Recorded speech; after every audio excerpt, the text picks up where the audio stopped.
Hi, I'm Dr. Amy Barron, the founder and executive director of the nonprofit I Was Supposed to Have a Baby.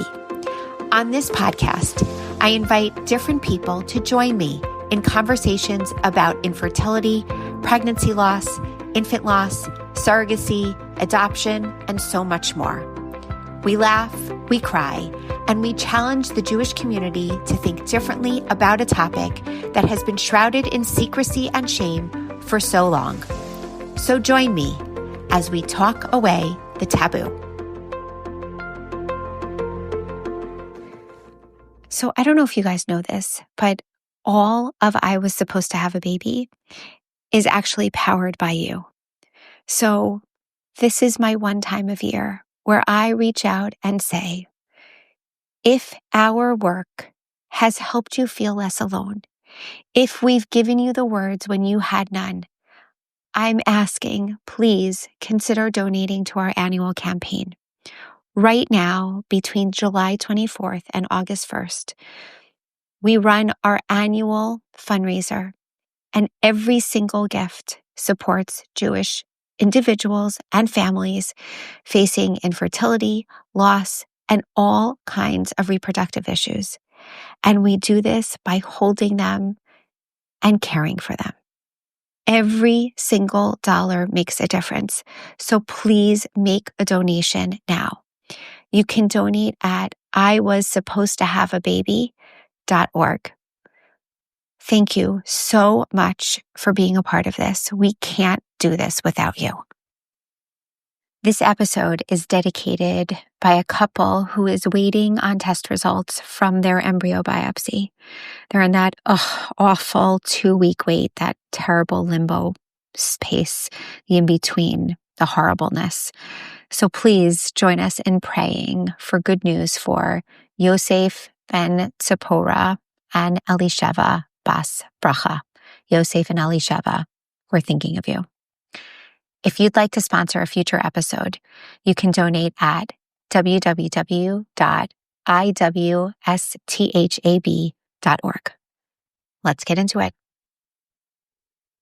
I am honored to bring all of you this really important conversation today. I have an anonymous woman here with us who is here to share her story about her termination for medical reasons. And I think that all of you can probably guess why she's anonymous.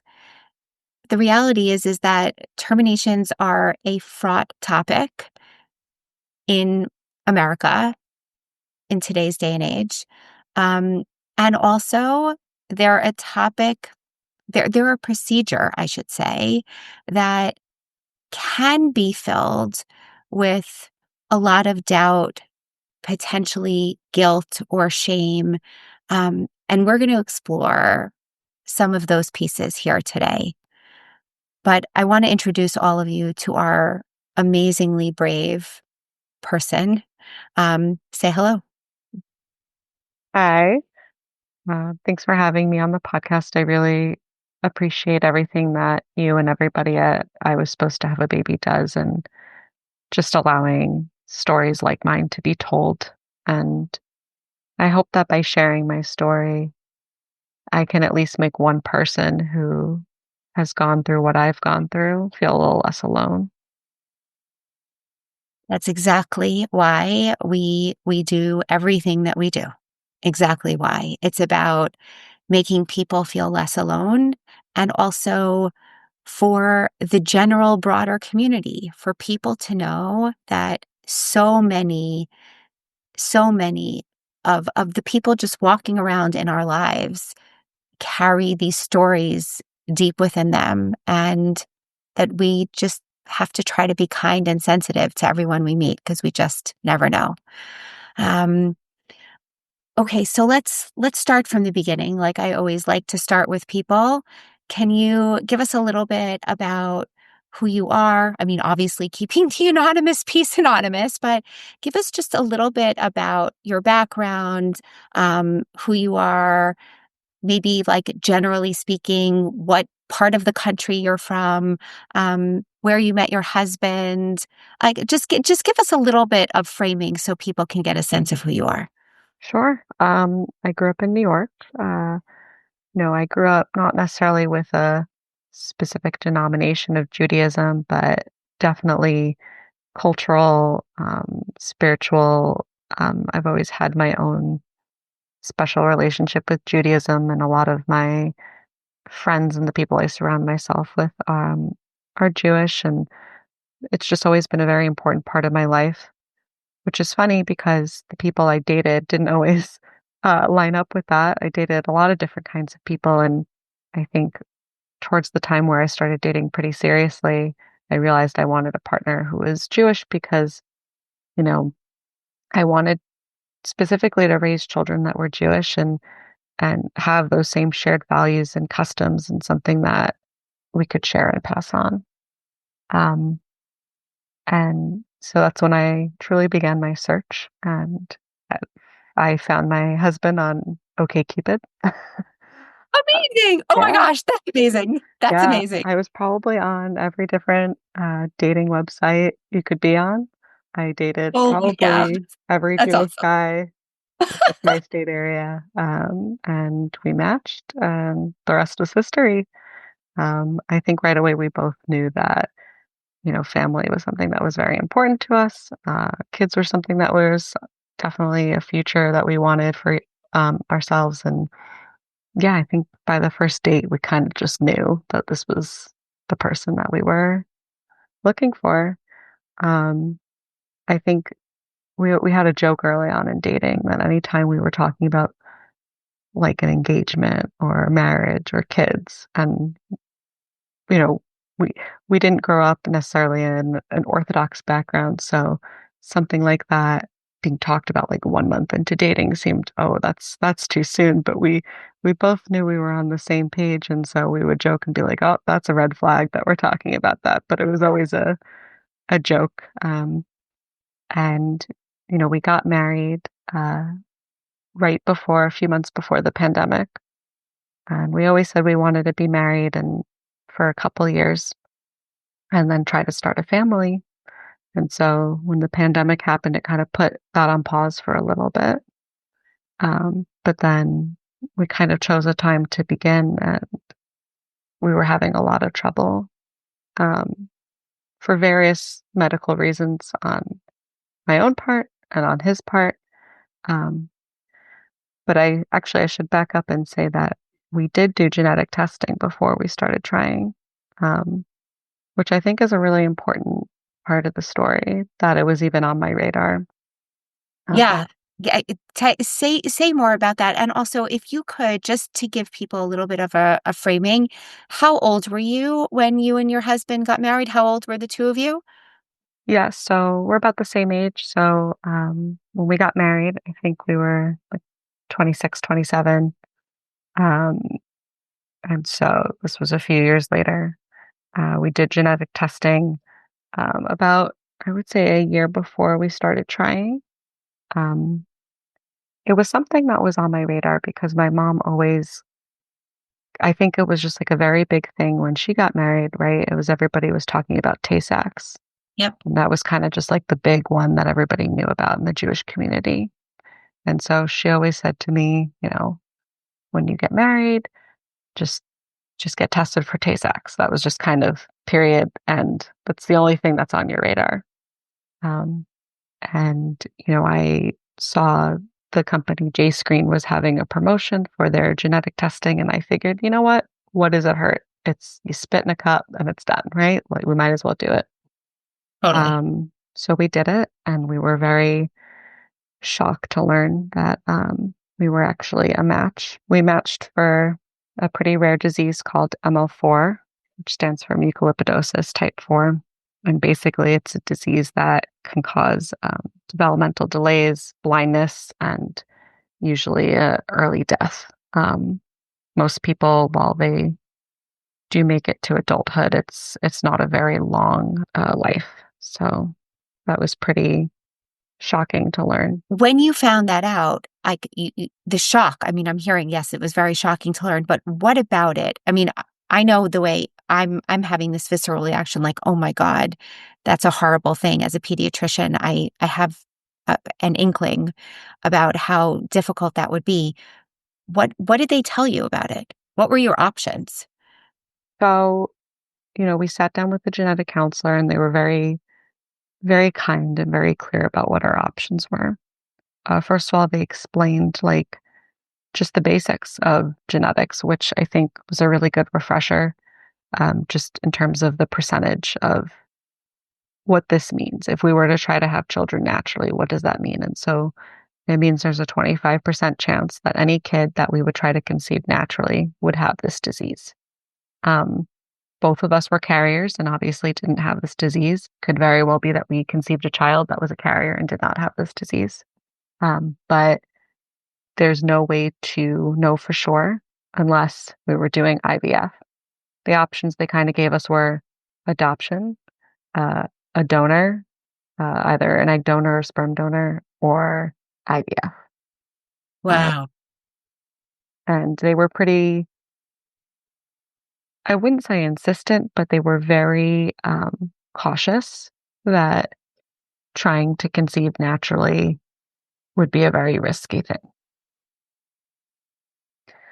Um, but at this point, we, and so we had that information in the back of our heads. And we both knew that it might be difficult in general to conceive naturally because of our various health issues. And so we were working on that in the meantime and gearing up towards some kind of fertility treatment because it looked like for a while of trying, like I wasn't going to be able to conceive naturally anyway. And while we were correcting those issues and, putting the pieces in place to begin fertility treatments, I naturally conceived. Oh my goodness. So at first it was pretty shocking because we just didn't think it was going to happen that way anyway. Um, and it's just kind of, when you're trying for so long as well, and then it happens, it should be this very exciting moment, but because it was so drawn and dra- long out and drawn out, and as well, we knew in the back of our heads, like there's a 25% chance that this is still not going to work out. Um, we just kind of were numb when my pregnancy test came back positive. It wasn't a joyous occasion. It wasn't like those moments you see on TV where the husband grabs the wife and everybody's all excited. It was just kind of looking at each other like, now what? And it's something we both wanted so badly, but it was just so scary. Um, and so what we didn't know was that you don't get to see a doctor right away when you find out you're pregnant. They make you wait a very long time. They make you wait till like 8 or 9 weeks. And so we're just sitting there with this information, not knowing what we should do, not really having any choice and not really having anything we can do. The genetic counselors also told us that if we were to conceive naturally, at 12 weeks, we could get something called a CVS, which was a test that they take a small sample of the placenta and they can test that and they can tell you a definitive yes or no whether that child has that disease. So, because we conceived naturally, we knew that we'd have to at least wait till 12-week mark to even have that information because there's no way to tell otherwise. However, at my 9-week first scan, we were told it was twins. Oh, Somehow I had naturally conceived twins after having all these conversations with a fertility doctor who was preparing us for the fertility treatments we would be going through, who was preparing us that, like, in some cases, twins can happen with these fertility treatments because of the medications you're on. And somehow my body naturally conceived twins.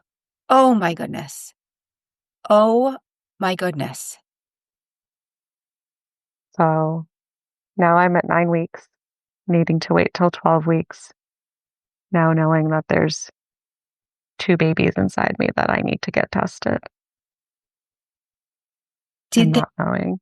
did they say at that point, did they have any idea whether they were identical twins or fraternal twins? So it's a great question. There's a lot of conversations regarding that. Um, Before the tests happened, um, they were doing the scans and they saw that the twins were presenting themselves as fraternal twins. And I say presenting themselves as because there's no way to tell that definitively without a blood test. Um, the twins were in separate sacs and they had separate placenta. And so usually when twins appear this way, they're not sharing a sac or they're not sharing placenta. Most of the time they are fraternal. And so because there were two separate placenta, they needed to perform two CVS tests, um, and to get two separate samples to test each one. Because if they were fraternal, there was the possibility that one of the twins would test positive for ML4 and one would not. It's also, of course, the possibility that both of them would test for ML4. It's also the possibility that neither of them would test for ML4. So it was just a lot of uncertainty. But knowing that I would have to get this exam done uh, at least twice to make sure that they had the right, essentially genetic material that they could test, that would take about 2 weeks for testing. I just want to, for those of you who are not familiar with CVS, CVS stands for chorionic villus sampling. So the chorionic villus is the group of cells, the cells. Probably not describing that correctly, but basically, it's exactly as our anonymous woman here was describing. It's cells in the placenta that they take a sample of. Um, okay, just okay. So now you have two babies. Mm-hmm. They seem to be fraternal. Mm-hmm. Um, your was there? So this was at 9 weeks, and you had to make it like how were those 3 weeks between 9 weeks and 12 weeks to the point of where you were able to get this test? It was very difficult. A lot of conversations with a new genetic counselor who would be kind of overseeing the test. I was immediately, once they found out it was twins, I was immediately assigned an MFM specialist, because it was then considered a high risk pregnancy. Um, and actually, I remember the minute we found out, um, although I would have done this regardless if it was twins or not, but the minute we found out and I was speaking to my OB for the first time, I said to her, I remember she like told me it was twins. My jaw dropped to the floor and I said, I need a CVS. And she said, what are you talking about? Why you don't need that? Why do you think you need that? And I had the paperwork prepared from J Screen showing my and my husband's genetic results. And I was just so like foot down advocating for myself that like put me on the books for this. This is what we need. And because I came prepared with all of that, they kind of blinked at me like, oh, wow, yep, okay. Because you could tell like it's like, what do you know? Like, we're the doctors here, kind of. And I think coming prepared with that information, because even telling them like I was a genetic match with my husband for this disease, they're like, yeah, but you need to get like genetic work done. You need to do that. I'm like, here you go. Here's the Wow. paperwork. Here's the proof. Here's everything. Order me the test. They didn't expect that at all. They did not expect that. And granted, once I showed them that, they were very helpful and very like, no problem. Like they got me every test scheduled and everything that I needed. But, you know, I do think about people that go into a situation like that and don't have that level of preparedness and don't know how to advocate for themselves and don't know how to get what they need right away because I believe what I was told as well, there's a very finite window where you can actually perform a CVS. You have to wait till the baby is at least 12 weeks. And at the same time, it can't go beyond a certain amount of weeks. Um, I don't know what the reason for that is because I'm not a doctor, but I was going to say, I don't know the reason for that either. And I am a doctor, but this is not my specialty. So we'll defer to all those people who do. and people who are listening, they might have heard of an amnio test. That is also a test that can be performed that finds out the same information, but I believe that can't be performed until 19 weeks. Yeah, it is later on. I don't remember exactly when. For some reason in my head, I'm thinking 17, 18, 19 weeks, but nobody is taking any medical information from this from this podcast. We're here for the story, not for the details. Yeah, I think it's right, and I mean the reason I bring it up is not to advise anyone medically. It's more so that this was something that they were like, well, you'll find out like about Down syndrome and things like that at 19 weeks. Like we do the amnio. Like it was just a very like initial brush off, like, oh, you're a nervous first time mom who's just worried about what could possibly be wrong. Um, and I was like, I'm worried for a very good reason. Do you at that point, I mean, look, we're here today because this is a story about termination for medical reasons. So everybody knows how this story ends. Right. I mean, obviously, we're going to continue, but I'm wondering, were you already, from the moment that you got pregnant, but forget about the fact that there were two now, not only one, but from the moment that you got pregnant, that lack of excitement, what was that? Had the two of you already had conversations about that if this baby or now babies had the disease that you would terminate? Yeah, that's a really great question. We did talk about it. Um, it's hard to remember exactly how those conversations went, but I believe that decision was kind of already based on the disease, based on what we were told about it, based on the fact that there's no cure. There's the way it was described to us and the research that we did, it seems like a very painful disease that only gets worse with time. And hearing that very short life expectancy, it was just not, it was not something that either of us could, eh, you know, it was just not something that we could go forward with. It would have been too hard for us to bring a child into this world that we would know would have not just a difficult life, but a very short life. It felt cruel. And I think there are many people that find out that children that they've conceived have certain diseases and they choose to go through with those pregnancies. And I don't think that that's a wrong choice either. Um, obviously, there's so many different diseases and so many different things, and there's plenty of, and it's not that a shorter life isn't a life worth living at all. It was just not something that we were mentally prepared to do, to sign up for, to have those conversations with a child about eventually. Like it was not something that we could do personally. Um, yeah. I appreciate you being so forthcoming with that, and many, many, many people in your shoes think exactly the same thing. I wonder, you know what? I'm actually going to save my further questions. I want you to continue. So take us back. So you got to 12 weeks, and the CVS. The CVS. This part of the story is probably one of the more traumatic parts of the story for me. Beyond obviously the eventual diagnosis. Um, there were a lot of complications with the CVS. Part of it was obviously they needed two samples.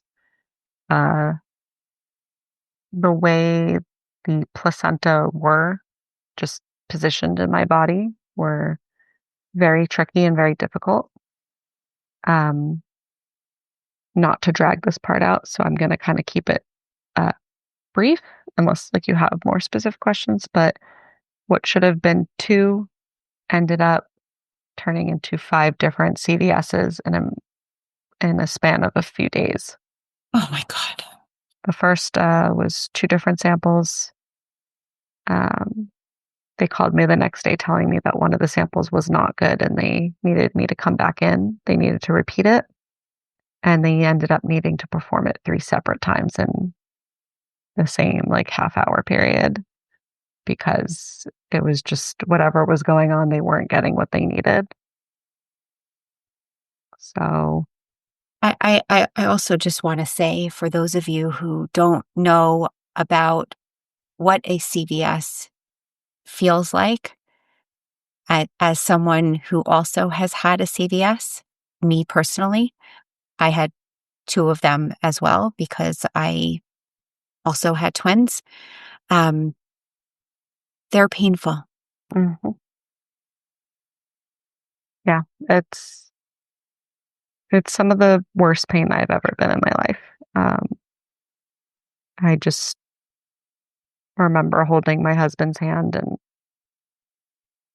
it was kind of like an out of body experience. Like I could kind of see myself the way I was looking at him. Like I could feel how wild my eyes were, just kind of like looking at him, almost like, how am I going to get through this? And it's not a long procedure, but it almost doesn't matter because it feels forever. Um, and it's just so wild to me that like this is how you find out. Like there's no other way. There's I remember speaking to that my MFM who was performing it, who she herself had not had a CVS done, even though she's performed many of them.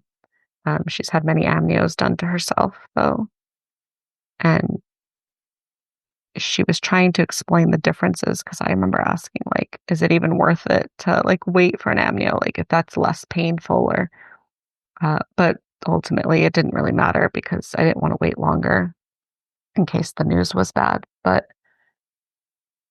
she was saying that it's just one of those things where it's like both are horrible, but probably a CVS is more painful because of the like to get a sample of placenta rather than a sample of fluid. It's just like a different beast. It's because everything is so small then. Hmm. It's so tiny. You're not at full term, you're at like barely the second trimester. Yeah. And to get to a tiny place of a tiny place of a tiny place Hmm. is just it's almost impossible. Yeah. Um, I'm so sorry. And I should say for the record as well, my MFM was amazing and I would trust her with my life. And this is a woman who, like, her credentials, she studied with the best of the best and specialized in CVSs. Like, she knew what she was doing. And it was just my specific circumstance that made it a very difficult procedure. Um, and it was just unfortunate. And you could tell she felt so bad. But, it's just, it is what it is, I guess. When when did you get the news? And So, what were those weeks like for you as you were waiting? yeah, um, it was 2 weeks of waiting. I don't know why everything in the fertility world is 2 weeks of waiting, but it was 2 weeks of waiting. Um, I remember actually I got the news the week of October 7th. It Oh my, was a few days after, I think like maybe half a week after, I remember sitting with the news of October 7th and just being so horrified and so overcome with grief and thinking about these two Jewish babies inside me and just like praying that they would be okay. And then within the week, finding out that not only one of them had ML4, but both of them had ML4. And just being so stunned because I think a part of me the whole time, I think a part of me was preparing myself that one of them would have it. But a part of me was like, surely one of them will be okay though. What are the odds? What are the odds that both? Because at this time, I still believed they were fraternal. And I think the doctors also were just so stunned that they wanted me to do additional testing. They were, because the CVSs were so fraught, uh, they were worried that maybe there was some slim chance that they messed up and got a sample from the same one. And they wanted me to come back for additional blood work to test and see if they were fraternal or identical.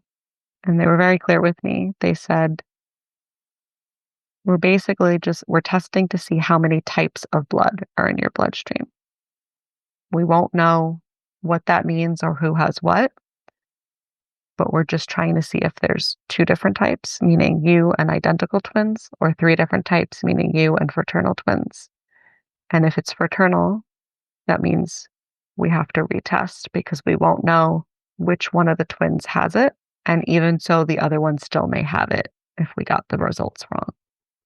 Hi, everyone. It's Amy.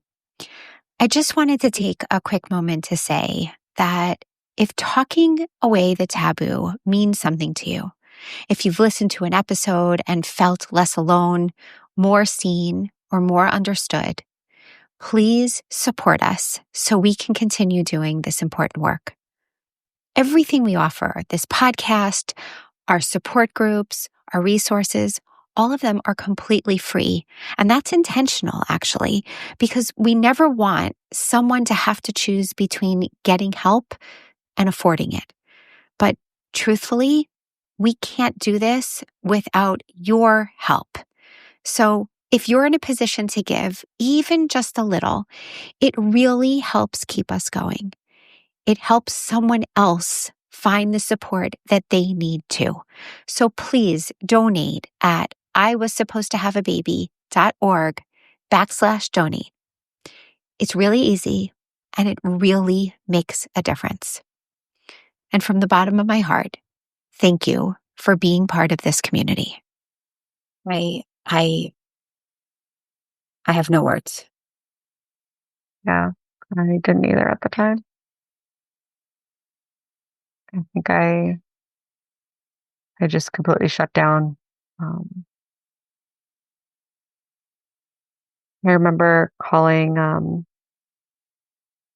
remember calling our parents with the news because we had told them that we were pregnant. Um, we weren't telling anybody else because we were so nervous, but it was very hard to keep that information from them, especially since I was extremely ill the entire time I was pregnant. It was like very extreme. So it would have been just almost impossible to not be obvious. Um, I remember I was able to, I honestly, I had to tell the news to my husband's mother, and he had to tell the news to my mother because we couldn't speak to our own parents. Like, we broke down. We were able to like be strong for the other one's parent, but we couldn't, like, we just broke down for our own parents. So it was just two horrible phone calls.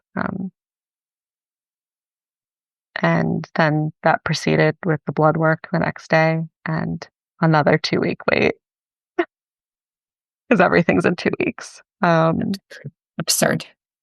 And I just remember thinking, probably one of the most horrible thoughts I ever thought, but I was just thinking, I just hope they're identical so this can be over with. Because at that point, I think just knew. Like I just I don't know, like just deep down, I just felt that they were identical at that point. I believe what they said was there was a 10% chance that twins that presented the way that mine were presenting were identical, which seems like such a small statistic, but so does 25%. And so does all the other stuff. And so at that point, I just had no more hope. And I just didn't want to go through the whole procedure again. And I didn't want to go through the whole waiting. And I didn't want to go through all of that just to what find out what I felt was just going to be the same results. Can I ask? I mean, we're talking now about essentially 4 weeks of waiting, right? It's from the CVS to the result were 2 weeks, and now from the blood test to again result another 2 weeks. Yeah. Um, how were the two of you during this time? I mean, were you still working? Did you leave the house? Did you get together with friends? Like how were the two of you? Um, we were still working. Luckily, I work remote, so I didn't have to go anywhere. I I don't think we went out, to be honest. I think waiting the 2 weeks between the CVS and finding out the results, the initial results. I do remember we went to a comedy show, which seemed like such a bizarre thing to do in the middle of all this. It was so weird. But probably gave you like a night off It from gave us a night off. It gave yeah. us a night off. It was Yeah, it was like it was tickets that I had bought like a year in advance for this comedian that only comes to town once in a while. Okay, And who? so We need I to know. don't I don't want to say who. Okay, fine. Then we won't say who. It's a niche comedian. I feel like people would know who I am if I said it. Okay, But, fine. but I just remember like who would have thought like when we got these tickets that this is where we would be. And I remember going to the show and being so ill, just so ill, and just forcing myself to go because I didn't want to miss out. And being distracted enough that I was able to enjoy the show. And then we kind of just got snapped back into reality like a few days later. And then I think for those next few weeks, just like the waiting and the blood work and the waiting. And yeah, I just kind of shut myself out from the world. Like, I logged into work. I just stayed off camera. I did like the bare minimum. Um, I think I told my boss what was going on because I was preparing her for me having to take some days off. Um, she's very understanding and just kind of let me barely exist at work for the next few weeks, which was good. Amazing. But yeah, I think I just didn't want to speak to anybody because it's like, what do you say? Right. Most people didn't know we were pregnant anyway. And then it's like, um, as well this time, like, as I said, I was very ill. Part of that was because it was a twin pregnancy, which I found out that sometimes the hormones are doubled. And so you get like double the morning sickness, double the illness. I also had a parasite at the same time, which I found out. So it was just there were a couple of weddings that I missed. There was a couple of things that I could not go to. And it was months of me being ill, and we didn't want to tell people I was pregnant. And so we were telling people that I had a parasite, which was true. Oh my Um, God. and then, people were like checking in with me like often, like, how are you feeling? How are you feeling? And it's like, how do you even begin to tell people like how you're feeling? Because they just think you're ill and actually your whole life has just been changed forever. Yeah, it's impossible. It's impossible. Um, well, as you can probably guess, because we know the beginning of the story, the results came back and they were identical. And so at 17 weeks, I was scheduling my termination. It's crazy that I got the test at 12 weeks, and yet it took 5 additional weeks to just even get this sorted. And I think about this all the time, that that was quick. That was a streamlined, everyone was doing everything they could to get me the care that I needed because I live in New York, and how so many people do not have these options and this kind of streamlined care. And somehow 5 weeks is the quickest. It's interminable. It's interminable. Yeah. What what did you then tell people at that point? I mean, obviously your parents knew, so they, I'm sure, were as supportive as they could be, I'm guessing. Yeah. Um, but was there, so I'll ask a couple of questions. Was there, who, who, who was in that circle of people that you told, even eventually, what had happened, um, that you had these babies and that you terminated? And what were the responses from people? Um, Most of our close friends we told right away, just because there were a lot of events and things coming up. I remember the weekend that I had my termination scheduled was my husband, one of his best friends was getting married, and it was 2 days after the procedure. It was out of town. I told him he should go, and he's like, "I'm not leaving you." I'm like, I'll be okay. Like, physically, I'll be okay. You shouldn't miss out on the wedding, and we need some joy right now. And I'm not physically up for traveling out of town, but um, I told him, like, tell who you want. Like, this really shocking thing just happened. You, this is your loss just as much as it's my loss, even though I'm physically going through it. I don't think we thought about like who we were telling and who we weren't. It was just kind of if we were talking to somebody and it felt like we needed to share it, we shared it. Um, Certainly, as the months went by and um, we were gearing up to begin our IVF process, I think the story came out a lot more to more casual acquaintances. But at the beginning, yeah, we definitely told our inner circle, just shared it with people, just because it was too big not to share. It felt like we were just completely different people after that. And it was almost impossible to just like have a normal conversation with somebody without not being present for a bit and just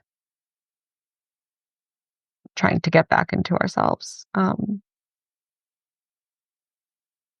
And it's wild. Like I think every married person probably experiences like the immediate jokes once you're married about like, oh, and like when are you having kids? Like it's always like it's like you start dating somebody, well, when are you getting married? Get married, when are you having kids? And you don't think too much about it um, when you're first married because that's the normal thing people say to you. And now you're several years out from being married and you just went through this really traumatic thing. And people who don't know you as well are like, oh, when did you guys get married? Oh, are you going to have kids? Are you having kids? When are you going to have kids? And it's just this shock like, how can people be so blunt with a question like that? You don't know what's going on in someone's life. I don't think people do it purposely, but we just don't think. We don't think about why is that married couple who's been married for X amount of years, they don't have a baby yet. Like, there could be a million reasons. The most innocent reason could just be that they're not ready, but there's so many other reasons why they don't. And it's for me, I find it very hard to not be honest about that part of my life with people. Um, I'm anonymous on this podcast just because I know this podcast reaches a lot of people, and I'm not quite ready to have my name stamped on this quite yet. But I find that the people I know personally, people I meet and I form a relationship with, this is not something I hide from people. It's not necessarily something I'll volunteer right off the bat, but if it's relevant, if it could help somebody, if somebody is going through something similar, which I've unfortunately spoken to a lot of close friends and people that have had fertility issues and things like this happen to them. You you find yourself really easily connecting with these people and wanting to share this part of you, or at least I do. I shouldn't say everybody does, but I find myself wanting to connect to people with this because it's just it's such a huge part of my life and who I am now. Like, I will always be somebody that lost her twins. I will always like have that loss no matter how much time has passed. I think when people think of terminations or abortions in this country, a lot of the stigma is because they think it's, quote, an easy way out or, oh, like, like you didn't want them or something like that. And I just, these babies were so wanted. They are still so wanted. I wish I could have had them. I couldn't, I could not bring two people into this world to suffer. And I know some people might disagree with that, and I think that's fine for your personal choice, but I don't think you should ever assign that choice to somebody else because we're all such different people. And I could not bring two people into this world to suffer and then watch them suffer every day with not being able to do anything about it. And instead, I will suffer for the rest of my life thinking about them, but knowing that at least I spared them the suffering. That is the choice that I made to take on the suffering for them.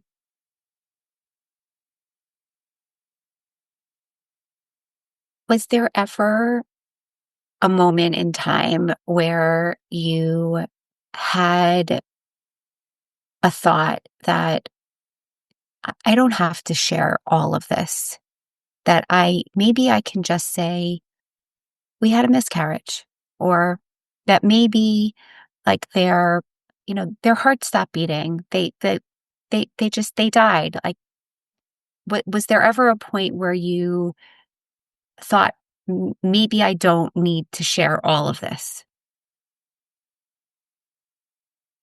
Sometimes, depending on the person I talk to, whether it's because I just don't know them very well, so I don't know what their beliefs are, or believe it or not, it has come up at work and it's a work colleague, and it's for whatever reason, I'm sharing about this loss, but I don't necessarily need them to know the full details. I will use the words I say very carefully. I say, I lost my twins. I never use the words miscarriage because I don't feel like that's truthful to their story. I'll never say that like their heart stopped beating. I won't lie about what happened to them. I did lose them, but I won't like because that's a different kind of pain as well. And that's not my story. So I won't pretend it is. I'll just occasionally omit the full truth unless I feel comfortable enough sharing it. But more often than not, I share it because I find that this is just something that is not talked about. It is not something that is fully understood. And many people have come to me with the right kind of curiosity, the right kind of empathy and questions and wanting to understand. And many of people have responded in the ways that we expect, where it's like they think their hearts are in the right place, but they say very much the wrong things. I once had somebody, upon finding out, say to me, like, after I specifically said it was the genetic issue, and speaking that like we would have to do IVF, basically said, "Oh, well, luckily, when you lose a baby, you're more fertile after." Oh my God. And that's only like the tip of the iceberg of insensitive things that have been said. And it comes from a place of ignorance. Like, that's the thing. Like, I know that most of those comments come from a place of ignorance. It's not somebody sitting there going, how am I going to ruin this person's day? There's plenty of those people on the internet, but I find in person those aren't the same people. Um, but Yeah, I, those are not the Chinese bots. oh my goodness. Yeah, plenty of those. But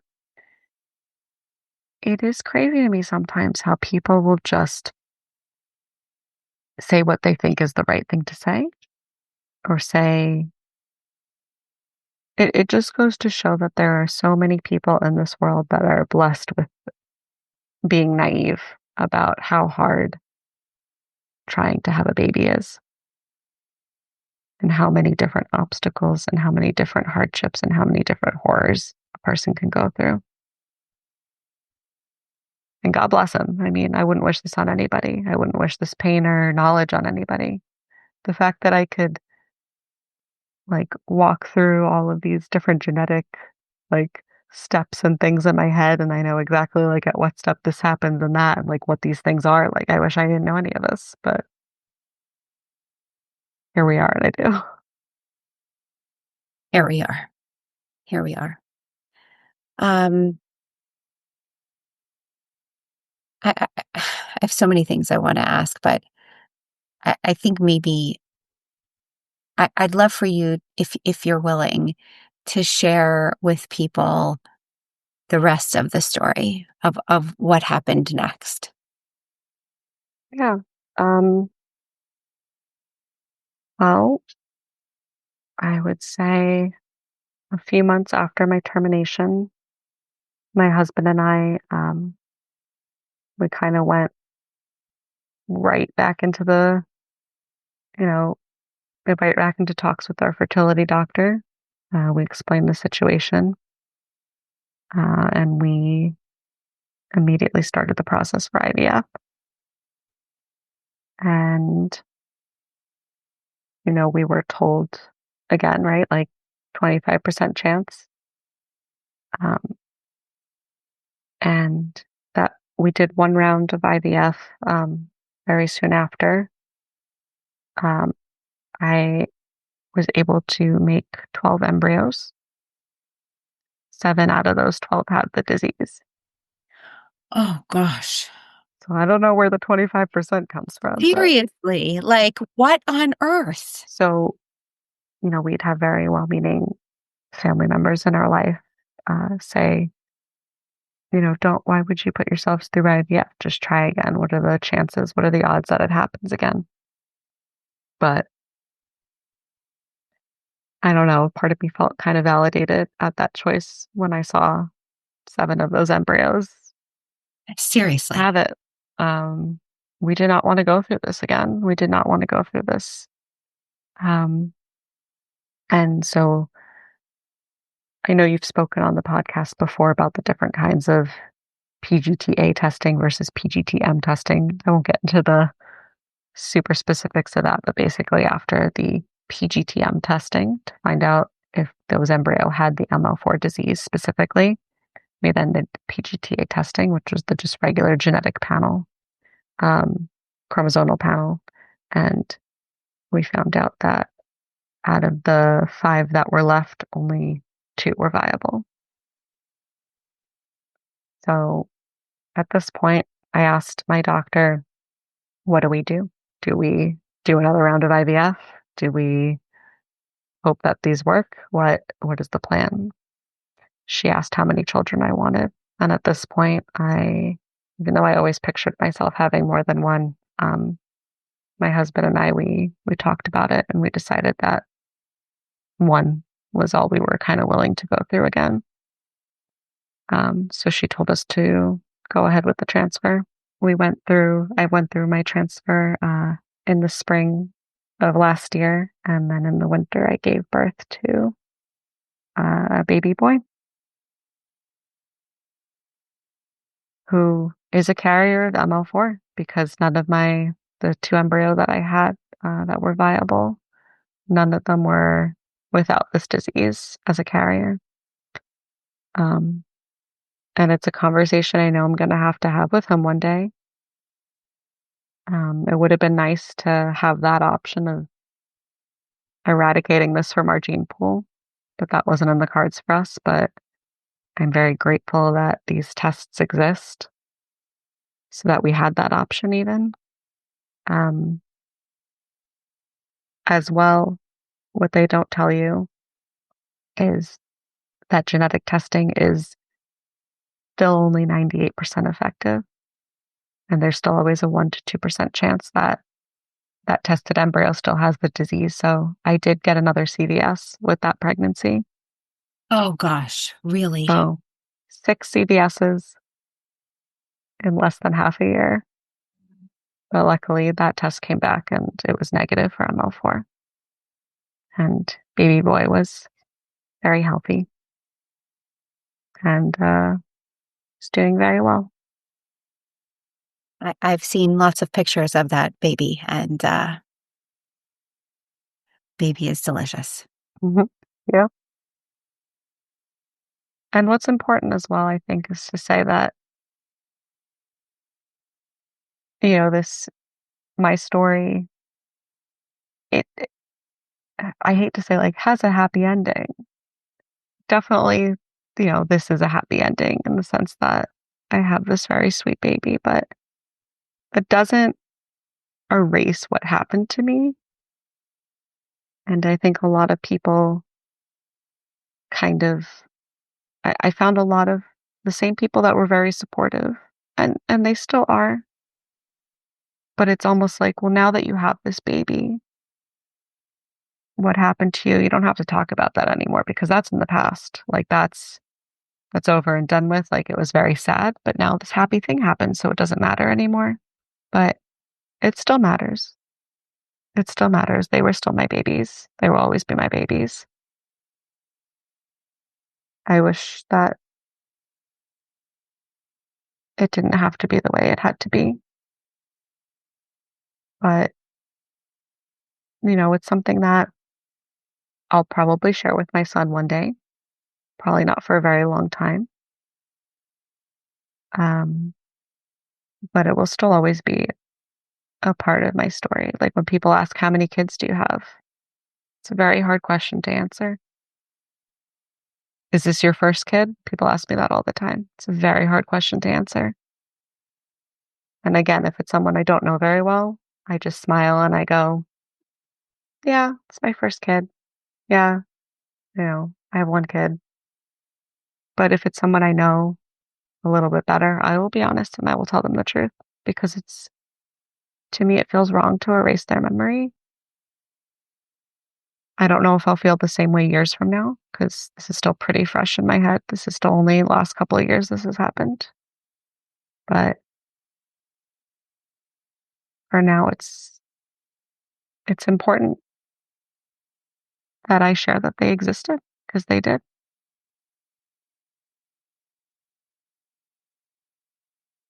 And for the people out there who are who have just been given a horrific a horrific diagnosis and who are struggling with what to do. I know that you are part of a group. We have a separate WhatsApp group for people who are considering or who have done terminations for medical reasons. What is what do you say? What do people how do you advise people? Well, I don't think I can give any advice about what someone should do. I think that's such a super personal choice. And I would not ever want to tell somebody that they should or should not do something. But what I will say is if you choose to go through with a termination, know that choosing what is best for you and your family, choosing what is best for that child because they won't make it otherwise, or whatever the situation may be, that is the best decision you can make. It is not a bad decision in terms of, does not make you a bad person. It does not make you a bad parent, and you're not alone. There are people who are going through this, who have gone through this, who will support you, who know the right things to say, who know how to sit with that uncomfortable silence and just be there for you. You know, I am somebody that less than a month after my termination, I found I was supposed to have a baby and I joined those support groups, and that is what got me through those first few months for sure. The fact that there were other people that had stories similar to mine made me feel like I wasn't on this island by myself, because going through it, and at the time I did not know anybody who had gone through anything like this. I had known people who had had miscarriages. I had known people that had fertility issues, but this was a very different situation. And I had never felt so alone in my life until I found other people that could relate. And just even for some of the small stuff, like, the big thing that happened to you, of course, but there's all these little things that you don't think about that creep into your daily life that you just kind of want to complain about.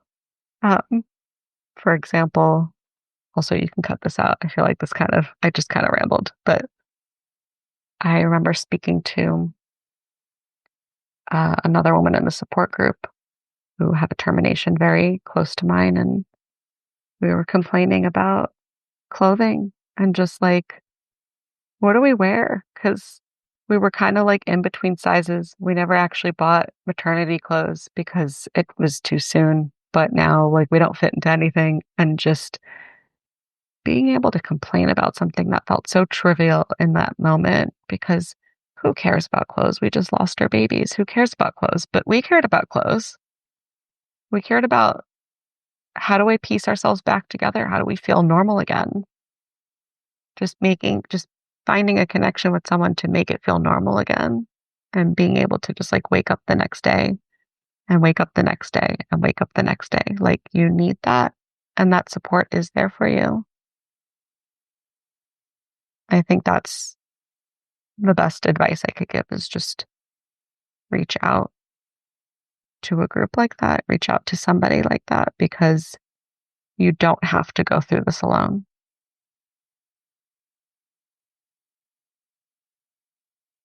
I want to end with one, maybe as you just said, silly, but I'll say maybe frivolous question. Couple of things that just were the things that got you through those 4 weeks of waiting and then the aftermath. Like, what were the yummy foods that you ate? What were like ridiculous, like binge, like crazy TV shows, like things that you did, like just like practically speaking, what were the things that just brought a little bit of joy into your life in those horrific times? So much Gilmore Girls. Constant reruns of Gilmore Girls. Always my comfort show whenever I'm sick or sad, because their problems are so not problems, and it just made my problems feel funny. Amazing. Amazing. Amazing. Okay. I mean, but this is what it's about, right? Like Yeah. we need the mundane, we need the silly, we need to be reminded that life does happen around all Yeah. of this. And it comes back, like, if you would have asked me this a year ago, any of these questions a year, it would have felt like, well, what is life? How do we even move on from this? Like, that's it. This is the end forever. Um, and certainly, like, having a successful experience with IVF helps. I won't pretend that that isn't a part of it. But at the same time, it does, the space and the time helps the rest of life kind of go around it. And like I said before, like, the next day happens and you get up and, like, you walk through life, and sometimes things might happen or people might say things, and it brings you back to that time, and it's very jarring. But then you take a breath and you move into the next moment. And, it's okay to be sad, and it's okay to have these moments, and it's okay to feel very deeply, and it's okay to feel this way forever. And it's also okay to live your life. I cannot thank you enough. And for all the people out there who are listening, who I know want to thank you also, I'm going to thank you for them. I'm going to put words in your mouth now, but I'm guessing this is okay. If there are people out there who want to speak to you personally, you would be okay with that. Is that right? Yes, absolutely. Absolutely. Okay. Thank you. Thank you. Thank you so much for listening. If you have any comments about this episode or would like to suggest a future episode, please reach out at 917-382-0422 or send us an email at info@iwassupposedtohaveababy.org or info@iwsthab.org. And please don't forget to like, rate, and review so we can continue spreading the support to the wider Jewish community.